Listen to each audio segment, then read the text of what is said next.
સુરતના પાંડેસરા વિસ્તારમાં રમાભવન ચોક ખાતે બુદ્ધ પૂર્ણિમાનું આયોજન કરવામાં આવ્યું હતું કે જેમાં 110 કપલોએ ભાગ લીધો હતો। તમામ કપલ વ્હાઇટ કપડાં પહેરીને બુદ્ધ પૂર્ણિમામાં ભાગ લીધો હતો। 500 થી પણ વધુ લોકોએ ખીરદા પ્રસાદીનો લાભ લીધો હતો। બુદ્ધ પૂર્ણિમાનું આયોજન કરવાનું એક જ ઉદ્દેશ્ય હતું કે વિશ્વમાં શાંતિનો માર્ગ સૌ કોઈ અપનાવે અને સૌ કોઈ એકબીજા જોડે પ્રેમથી રહી આગળ વધે એવો મેસેજ સમાજને પાઠવ્યો હતો।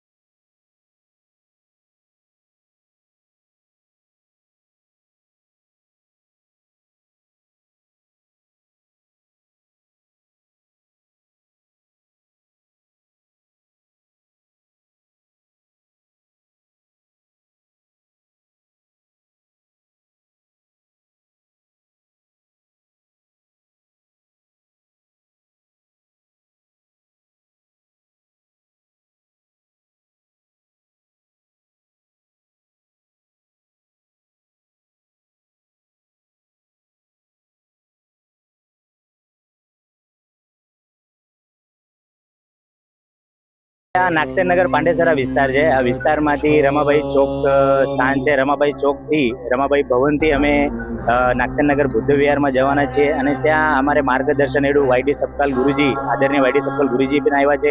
એ બધાને જે અમે 110 જે કપલ છે એમની સાથે પૂજામાં બેસવાના છે અને વાયડી ગુરુજી સપકાલ એમના તરફથી અમે ધમ્મદેશના તરીકે એમને સાંભળવાના છે।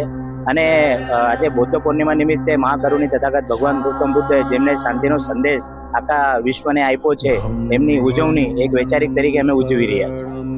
અમે મેસેજ એના એવું આપવા માંગીએ છીએ કે અમે જ્યારે સવારે ડોર ટુ ડોર ફીડબેક કરવા ગયા ત્યારે ખરેખર અમે જે વિસ્તારમાં રહીએ છીએ મજૂર વિસ્તાર છે અને આજે મજૂર ડે તરીકે કે ભાઈ આપણે વહેલા તકે ઘરે આવી જતા હોય અને જે સંસ્થામાં તમે જોડાયેલા છો એ સંસ્થાને રિક્વેસ્ટ કરો કે ભાઈ આજે મજૂર દિવસ છે ને અમને આજે વહેલા ઘરે જવા દો ને અમે બૌદ્ધ પૂર્ણિમા પણ અમે ઉજવવાના છીએ, તમને વહેલા ઘરે જવા દેજો આજે આજના રીતે। અને બીજું કે ભાઈ જે ગુજરાતમાં આપણે વસવાટ કરીએ છીએ એ ગુજરાતનું પણ અમે જરાક એક મહત્વ એ મીટિંગ જે લીધી અમે મીટિંગની અંદરમાં કહેવાના છે।